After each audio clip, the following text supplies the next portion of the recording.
I'm Jake, and this is Kurt with Slick Rock Productions, and we're going to talk steering. Yep. We've touched on this subject quite a bit, but we are going to draw some differences, some similarities, and preferences between our experience with hydro steering and the setups that we've had before, which would be the Super ATVs, the 600-watt systems with the Rack Boss 2.0s. Right. So these are two semi-different worlds here. Hydro steering was something we chased for a long time, mainly because the power steering units weren't powerful enough. And when you run portals and long travel and big cars, there wasn't enough amperage in them. They were just a fight. Yeah. And over the years, there was not a lot of remedies for that kind of stuff. And so a few years back, we worked really closely with Super for a long time over steering racks. Let's start there real quick. We love the 2.0 racks. Yeah, it's been phenomenal. Yeah, for the longest time, there wasn't a lot of OEM replacements for steering racks. The options that were out there were really expensive. We never had good luck with square racks, and we broke a lot. Yeah. The Sandcraft steering stabilizer, it was the cure for that for us for a very, very long time. We've never broke a rack with a Sandcraft stabilizer in it. And the 2.0 rack is a dual bushing rack. It's a lot beefier. It's been a lot better. We've been running quite a few of those for a long time. The ball and socket joints that come on them, we're not the biggest fans of. For a stock application and a smaller tire, they work fine. For bigger applications, the balls on those things, they leave a clearance in there for grease, and if the specs are off a little bit, you get a few too many thou. They get a lot of play in them, and they get a lot of play really quick, and then you're pulling forward, they'll toe out, backwards they toe in, it messes your alignment up, and they're clunky. And so the clevises is kind of what we've done with most of them. Mm-hmm. The ball and socket is a little better design. The OEM uses that because it doesn't get as much of a wear point in it, but they also get slop in them faster. But we personally like the Clevis style and the Heims. Yeah, and they do take just a little bit more setup to get that aligned right, so you don't get that certain wear. Yeah, you definitely need to make sure that they're perpendicular and you put them on properly, but a lot of you guys know that. But I guess what we're saying there, the 2.0 rack is a really good rack. There's been very few failures of those. The warranty ratios have been very low. A lot of those have been sold. We've heard a lot of good feedback, and we've had a lot of good experiences with them. They've been good to us. And so the next step of that riddle is the power steering units. And a few, 4 years ago, the 600 amperes came out. They first came out with that 400 watt, which it was a slight improvement. We demoed those in our OG cars. Yeah, we ran a couple of those, and they were better. Uh-huh. But the 600 ampere. Yeah, I would say they've been out probably 2-3 years. Yeah, and since we put those in, our Turbo S's are kind of our go-to rock crawlers. And we put them in there, and we never really thought about it again. I mean, honestly, those exceeded our expectations. We run 35 to 40-inch tires on everything. We run stickies. Most of our cars are long travel and portals. Most of our cars are anywhere from 80 to 87 inches wide. Or bigger. And so it's a lot of stress, a lot of articulation, and those have held up really well.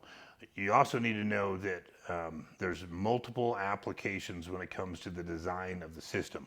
So Polaris, most of the Polarises, the older ones, and a few of the newer models, like the RS1 diff, the limited slip diff, if you have a selectable diff like Can-Am does, Kawasaki does, the Pro models do, if you can go from 3-wheel to 4-wheel, this is a whole different system. And so what happens is on the diff, when you lock your car into 4-wheel drive on like an RS1 model, like a Turbo S, or it's a limited slip. So you can still turn relatively easily in 4-wheel drive, even if you're on pavement or slick rock or whatever the case is. But when you have a selectable and you go from 3-wheel to 4, I'm sure we've all experienced That's this. the direction you're going. Yeah. Whatever you lock into, you're kind of stuck, and your wheels will get locked up, you get bound, and you got to unlock it, get back and forth. Sometimes on ledges, that's impossible. It's really hard. So the 600 amp boxes, and for us, we're specifically talking about the Cowies we use, which is selectable. That was probably 30 or 40% better with the 600 amp box. Yes. It's better. It's good enough that we never done anything about it. It's a lot easier. Yeah. The Pro models, when you jump on the website and you look at those, it says it doesn't work with a lot of things because they're tied into the ride command. There's electronic features. Bear in mind that these are standalone systems, so you're going to have a check engine light on. Yeah. We don't really care, but we know what it is.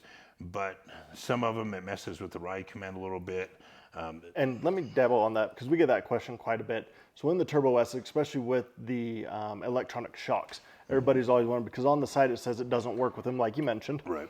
But what we found is that when you run the 600 watt Easy Steer kits, it bypasses its standalone system. You lose the in corner live dampening. Right. But you still maintain, so you still have the switch in there that's the sport, comfort, and firm. You still maintain those settings, and those still work.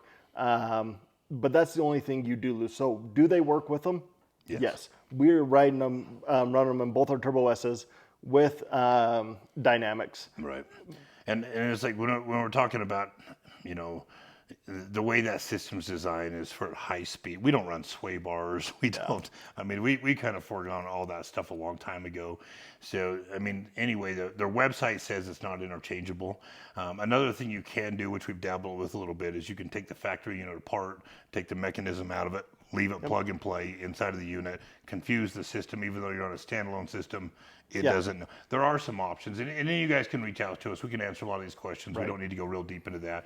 But for the models that says it doesn't work, there is a way to circumnavigate most of that stuff. Yep. And so let's go from that point. We ended up going to Hydro Dirt Division. We did some work with, and by the way, just so the record is very clear here, those guys are phenomenal and their kits are great.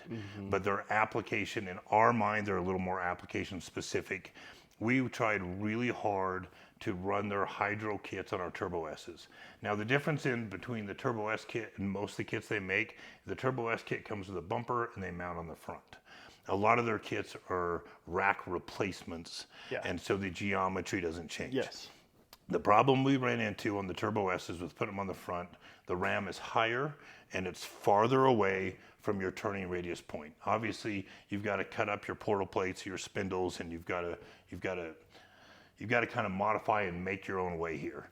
And we spent months doing this. And when we first put it in, and my failure, I thought I had it really close.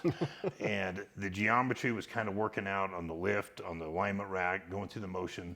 But when you have a car that articulates a lot, what happens is when both your tires are at full droop, or if you're going up a steep hill and it's unloading the suspension, it's towing in your tires. Yeah. And so when you're towing in a tire, if you're a diehard rock crawler, inches matter.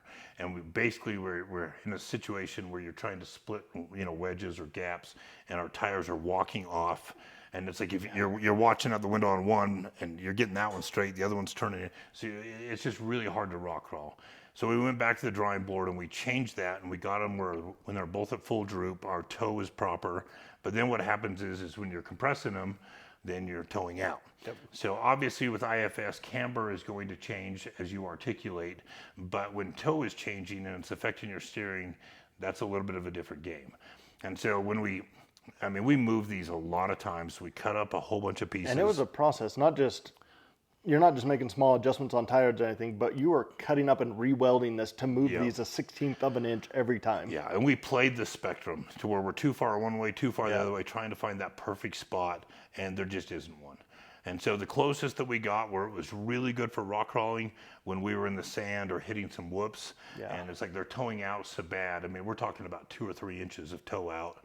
Anytime your suspension's compressing, it makes them, they're not undrivable, but it really keeps you under 15 miles an hour, which in some situations doesn't work.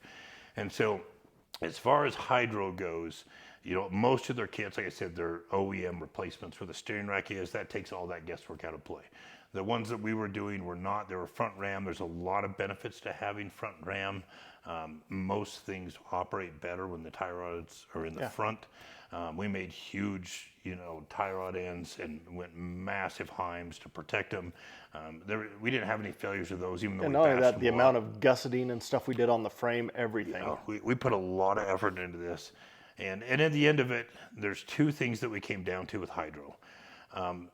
And we also should touch about this. We were really concerned about the power draw. Yeah.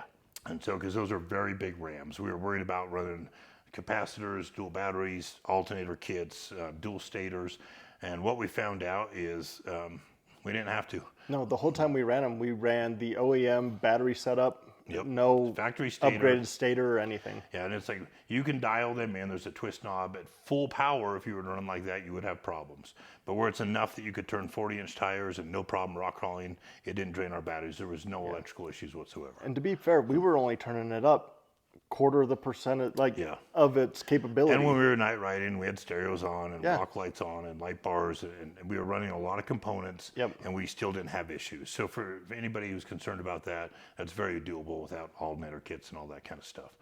There's other kits out there with alternator stuff. There's a lot of expensive stuff out there. I don't really want to talk about all that. That is what it is. This to us is, Slick Rock has always tried to get to where we're appeasing 95% of the marketplace, not the anomalies. Yep. And so what our goal was with this was to help them make off-the-shelf bolt-on kits that were affordable, where people could have the benefits of hydro steering without spending $10,000.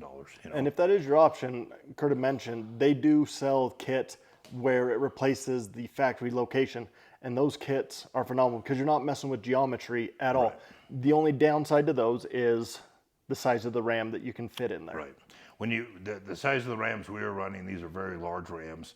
When you get down the OEM spot, you got to run a smaller Ram out because there's just not the real estate in there to do that. And so we had one buddy who broke one of those, but he's a pretty hardcore guy. But our feeling for this is, for you guys in the South, the mud guys, I would definitely look into Dirt Division. They're very affordable. They're very good kits. They have quality components in them. And like, I would recommend them all day and twice on Sunday. They do a really good job, and they're really cool guys. The outside of it is if you're rock crawlers like we are, what application you put that on is pretty important. And so our Turbo S's, the last time we were out in them, we broke a lot of stuff. Here's the downside to hydraulic steering. They're very powerful, and you don't get feedback through the wheel. You'll be on ledges.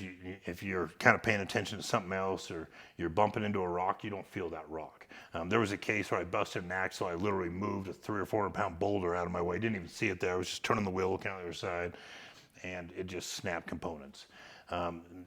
Being able to bend ball joints, pull them out of the holes, take bolts out. When we took them back apart after, probably 7 or 8 good trails, we had bent bolts. It's just a lot of force.